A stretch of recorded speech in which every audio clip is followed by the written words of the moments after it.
The first time we saw human blood, we thought we'd won. I mean, really, what kind of species builds their entire military doctrine around the concept of acceptable casualties? The Arxillian Concordat had been at war for 3 centuries. We knew combat, we understood violence, we'd perfected the art of strategic withdrawal when our chitinous armor cracked, or our sensory stalks got damaged. Self-preservation wasn't cowardice, it was logic, survival, the mathematical certainty that a living warrior could fight again tomorrow. But humans? Humans bled, and then they got angry. Commander Vexthana, yes, that Vexthana, the one from the Kepler offensive, she was the first to report it. I was monitoring the tactical display from the flagship Inexorable Truth when her panicked transmission crackled through, all 4 of her voice chambers quivering with something I'd never heard from her before, genuine fear. "They're not retreating," she hissed, her words tumbling over each other. "Central Command, do you copy? The humans are not retreating. We breached their position at grid Sigma 7. Their atmospheric craft went down in flames. Their ground forces are taking direct plasma fire, and they're advancing." I remember looking at the holographic display, watching the blue markers representing human forces push forward through what should have been a killing field. My secondary heart started beating faster. That old instinct that told me something was very, very wrong. "Confirm casualty assessment," I transmitted back, trying to keep my voice steady. There was a pause, too long, the kind of silence that meant someone was looking at something they couldn't quite believe. 63% combat effectiveness loss. Vexthana finally replied. Correction, 67%. They're still moving forward. Tactical Analyst Kre'thor. Their blood it's everywhere. She wasn't exaggerating. The reconnaissance drones sent back footage that I wish to this very day I could unsee. The human position looked like something out of a horror transmission. Red, so much red pooled on the ground, splattered across their armor, dripping from wounds that should have sent any rational being into shock. Their medical personnel were sprinting between positions, jamming coagulant patches onto injuries that would have killed 3 Arxillians, and the humans just kept fighting. One of them, I later learned his name was Sergeant Yuki Tanaka, took a plasma bolt to the shoulder that burned through his armor plating and cauterized a hole the size of my manipulator claw. The drone footage showed him stumbling, going down on one knee, his face contorted in what had to be agony, and then he stood back up, shifted his weapon to his other hand, and put 3 rounds through the visor of the Arxillian shock trooper who'd shot him. What kind of evolutionary path, I muttered to myself, produces something that doesn't know when? My colleague, Senior Analyst Kixmora, tilted her head at me. She'd been listening to the same transmissions, watching the same impossible feeds. "Perhaps," she suggested, her tone carrying that dry wit that had gotten her in trouble with command more than once. "They simply haven't read the tactical manuals. Should we transmit them a copy?" Chapter 7. Appropriate Responses to Catastrophic Injury. I would have laughed if I wasn't so disturbed. The battle for Kepler-442b was supposed to be a straightforward conquest. We had superior numbers, better positioning, technological advantages in exactly 4 key categories. Our intelligence was immaculate, our logistics were flawless, our victory was mathematically certain. The human colony there was small, barely 15,000 souls, with a defense force that numbered maybe 2,000 if you counted the civilian militia. We outnumbered them 8-1. It didn't matter. The second wave of human reinforcements arrived 32 hours into the engagement, and that's when things got truly bizarre. Their dropships came screaming through the atmosphere with a level of recklessness that would have gotten any Arxillian pilot court-martialed atmospheric entry at angles that should have torn their vessels apart. Banking maneuvers that pulled G-forces no sane being would subject themselves to. Combat landings in hot zones where our anti-aircraft batteries were still operational. They lost 6 dropships in the first 10 minutes. They deployed anyway. Captain Indira Okoye led the ground forces. I know because I personally listened to 17 hours of intercepted communications during that engagement, trying desperately to understand what we were facing. Her voice came through on the human command frequency, calm, almost conversational, while plasma fire was literally melting the armor plating on her command vehicle. 3rd Battalion, this is Okoye. I need a sitrep on the eastern flank and someone tell Corporal Zhang that if he doesn't stop trying to fistfight the alien tanks, I'm writing him up for destruction of enemy property. There was laughter on that channel. Laughter. In the middle of a battle where the human casualty rate was approaching 40%. Ma'am, came a reply. I think it was Lieutenant Hassan Mahmoud. Though the voice recognition was struggling with the background explosions, Zhang says the tank started it and he's just finishing the conversation. More laughter. I remember Kixmora looking at me with all three of her eyes wide. They're joking, she said, her voice flat with disbelief. Their people are dying, and they're making jokes. Psychological warfare, I suggested, though I didn't believe it myself. Against whom? Us? Each other? The concept of mortality itself? She had a point. The turning moment. The exact instant when I personally understood that we were fighting something beyond our comprehension came on day 4 of the engagement. Our forces had pushed into the human settlement's central district, a maze of prefabricated buildings and underground shelters where civilians had been evacuated. Standard siege doctrine dictated we'd have the position in 6 hours, maybe 8 if the humans decided to make a final stand. They made a final stand, all right. Private First Class Amara Johnson, 23 years old, barely passed her training cycle, stationed on Kepler-442b for all of 9 months, found herself alone in a supply depot when a full Arxillian strike team breached the perimeter. Our combat footage showed her taking cover behind what looked like containers of medical supplies, her rifle clutched in hands that were shaking so badly I could see it through the grainy feed. She was terrified. Absolutely, completely terrified. And then something changed. One of the strike team members, Trooper Zenkal, a veteran of 47 engagements, decorated for tactical excellence, rounded the corner and had a clear shot at her. He fired. The plasma bolt caught her in the leg, a wound that should have incapacitated her immediately. She went down, screaming, blood pouring from the wound, and used the momentum of her fall to roll behind a different barrier, coming up with her rifle already aimed. "You shot me," she yelled. "And I swear to all the void dwellers in space." She sounded offended, personally insulted that someone had the audacity to injure her in the middle of a war.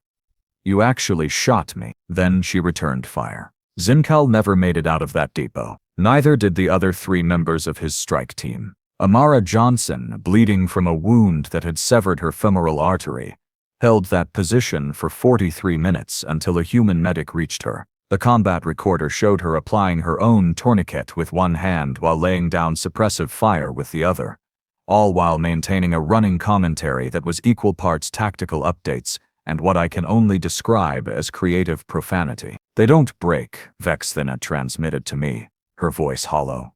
"Kre'thor. They just don't break. We kill them, they die. But the ones who survive, they don't stop. What are we fighting?" I didn't have an answer. The Arxillian Concordat had faced countless species across the galaxy. We'd fought the crystalline hive minds of Sector Theta, the cybernetic collectives from the Andromeda Relay, the philosophical warrior monks of the Triangulum Cluster. We understood war in all its variations, but we'd never encountered anything like this. Humans didn't fight to win, they fought to keep fighting. On day 7, I was ordered to compile a comprehensive threat assessment for High Command. I spent 18 hours reviewing footage, analyzing casualty reports, cross-referencing human military doctrine with every engagement we'd recorded. The data was contradictory, impossible, absolutely infuriating in its inconsistency. Human forces would retreat in good order from strategically insignificant positions, falling back with textbook precision, but let one of their wounded get left behind, and suddenly an entire platoon would turn around and fight through impossible odds to retrieve a single injured soldier. They'd abandon valuable equipment without a second thought, but sacrifice dozens to recover the bodies of the dead. Their priorities made no sense. "They have a saying," Kixmora informed me, reading from an intercepted cultural database. "No one gets left behind." Apparently it's a core principle, even if retrieval is tactically unfeasible, especially then. I put my head in my manipulator claws. "They're insane, perhaps," Kixmora mused, Or perhaps we're the ones who never understood what we were willing to fight for. The battle reached its crescendo on day 9, when Commander Vexthana made the decision to withdraw. Not retreat, withdraw, as in completely abandon the operation, pull all forces back to orbit, concede the entire planet to a human force that had started the engagement outnumbered 8-1. Because by day 9 we weren't outnumbered anymore. The humans had lost 78% of their original forces. Their casualties were catastrophic, their infrastructure was demolished, their defensive positions were rubble. By every logical measure, they should have been begging for terms of surrender. Instead, they'd inflicted 93% casualties on our expeditionary force. 93%. How? I demanded, watching the withdrawal fleet assemble in orbit. How did they do this? Vexthana's response came through on a private channel, just the two of us. Because they bled, Kre'thor. They bled, and they saw their blood, and something activated. Some ancient survival instinct that their species never evolved past. When you hurt them, when you make them bleed, they don't run. They calculate how much blood they have left and how many of us they can kill before it runs out. She paused, and I could hear the exhaustion in her voice. We're not fighting soldiers, she continued. We're fighting a species that treats mortal injury as a personal challenge, an insult to be answered with violence. The withdrawal was approved by High Command within the hour, and as we pulled back from Kepler-442b, I thought that would be the end of it. A brutal lesson learned. A tactical reassessment filed, a species marked as approach with extreme caution in the Concordat's diplomatic database. I was wrong, so magnificently wrong, because news of the battle spread through human space like blood through water, I suppose. Within 2 weeks, every human colony within 30 light-years knew what had happened on Kepler-42b. They knew that a small garrison force had held off an Arxillian expeditionary fleet. They knew about the casualties, the impossible last stands, the sheer bloody-minded refusal to surrender. And instead of being horrified, instead of understanding that their people had suffered catastrophic losses, the humans celebrated it. They called it the bleeding of Kepler. They wrote songs about it. Songs about a battle where thousands of their own species died. I'm starting to think, Kismora said to me 3 weeks after the withdrawal, as we reviewed intelligence reports from human communication channels, that we may have made a significant miscalculation regarding human psychology. Just starting? I replied, watching footage of a human memorial ceremony where they'd erected a monument to their dead. The inscription, translated from their standard English, read, "They made us bleed. We made them remember." What does that even mean? I demanded of no one in particular. The answer came faster than I wanted. 2 months after Kepler-442b, the humans launched what they termed a proportional response. 17 human naval vessels, not military dreadnoughts, but converted cargo haulers, mining ships, even a few civilian transports, hastily retrofitted with weapons, appeared at the edge of Arxillian-controlled space, and proceeded to systematically dismantle our border outposts. The fleet was commanded by Admiral Rashid Al-Farsi, a human who had apparently been retired before Kepler-442b, living peacefully on some agricultural colony, tending to, I'm not making this up, genetically modified tomatoes. The death of his daughter, Lieutenant Sophia Al-Farsi, killed in the first wave of the Kepler assault, had brought him out of retirement. His opening transmission to our border defense commander was 8 words long. "You made my daughter bleed. My turn now." What followed was 36 hours of the most vicious hit-and-run warfare the Concordat had experienced in 3 centuries. The human ships were slower than ours, less armored, operating on what had to be bare-bones logistics, and they absolutely shredded our defensive perimeter. Because here's what we hadn't understood, what we couldn't have anticipated. Humans didn't just fight harder when they were injured. They fought smarter, colder, with a precision that came from channeling their rage through centuries of refined military doctrine. Admiral Al-Farsi didn't try to win battles. He tried to bleed us. His ships would jump in, target our supply lines, our medical frigates, our command and control infrastructure, and then vanish before we could mount an effective counterattack. He wasn't trying to conquer territory.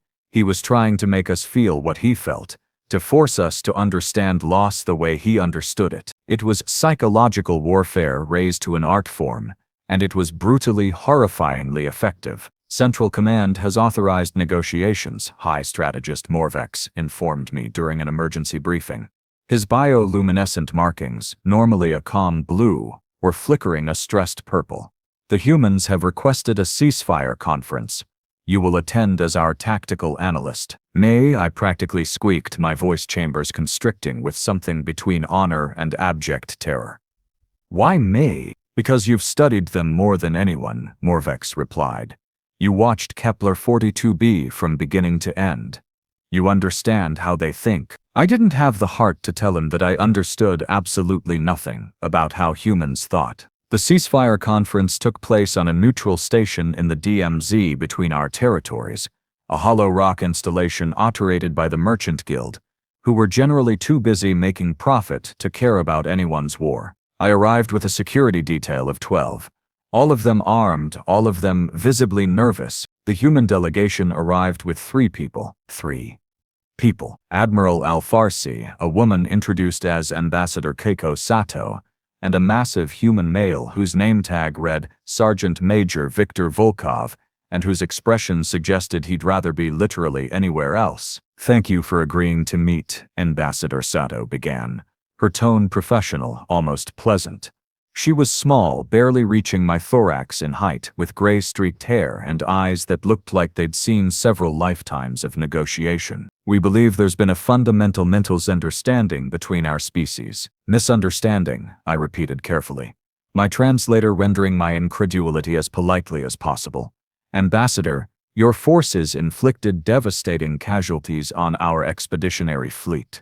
Admiral Al-Farsi has spent 2 months systematically destroying our border infrastructure. What misunderstanding could possibly explain this savagery? Viktor Volkov made a sound that might have been a laugh or a cough. It was hard to do with human physiology. Ambassador Sato smiled, and I'd learned enough about human expressions to know that this particular smile wasn't friendly. Analyst Kre'thor, you attacked a human colony. You killed humans who were defending their homes. Did you expect us to, what, file a diplomatic protest, send a strongly worded letter? We expected you to surrender, I said bluntly, because at this point subtlety seemed pointless. Your casualties at Kepler-442b were catastrophic. By any logical assessment, you'd lost the engagement within the first 48 hours. Ah, Admiral Al-Farsi said softly, speaking for the first time. His voice was rough, gravelly, the kind of voice that had shouted orders through too many battles. There's your misunderstanding, analyst. You're applying logic to a species that stopped being logical about 3 million years ago. He leaned forward, his hands flat on the conference table. When you made us bleed, he continued, when you injured us, killed us, destroyed our homes, something very old woke up in the human brain. Something from back when we were prey animals on a death world fighting off predators with nothing but rocks and spite. You triggered every survival instinct our species has, every bit of ancestral memory that says fight or die. And humans, Ambassador Sato added, her tone almost conversational, have historically chosen fight with remarkable consistency. I felt my secondary hearts racing again. That same instinctive fear I'd felt watching the Kepler-442b footage. What do you want from us? I asked, abandoning any pretense of diplomatic composure. Want? Viktor Volkov spoke up, his accent thick but his standard comprehensible. We want you to understand something very simple. Analyst, you started this fight. You made us bleed first. Everything that happened after, that's on you. Ambassador Sato pulled up a holographic display showing casualty figures from both Kepler-442b and the subsequent border conflicts. The numbers were staggering, thousands dead on both sides, infrastructure destroyed, lives irrevocably altered. Here's what we're proposing, she said. A formal ceasefire, monitored by the Merchant Guild. Establishment of a demilitarized zone between our territories, and most importantly, a mutual understanding that any future conflict will be settled through channels that don't involve making either species bleed. And if we refuse? Morvex asked through the communication link, his voice tight. Admiral Al-Farsi's expression didn't change, but something in his eyes did, a hardness that made my chitinous plating feel suddenly inadequate. "Then we keep leading," he said simply. "And we keep making you remember why that's a bad idea. Your choice, strategy." The conference lasted 7 more hours, with legal teams and tactical analysts poring over every clause and subclause. But the fundamental truth was established in those first 15 minutes. Humans didn't fight wars the way the Concordat fought wars. They didn't calculate acceptable losses or strategic advantages.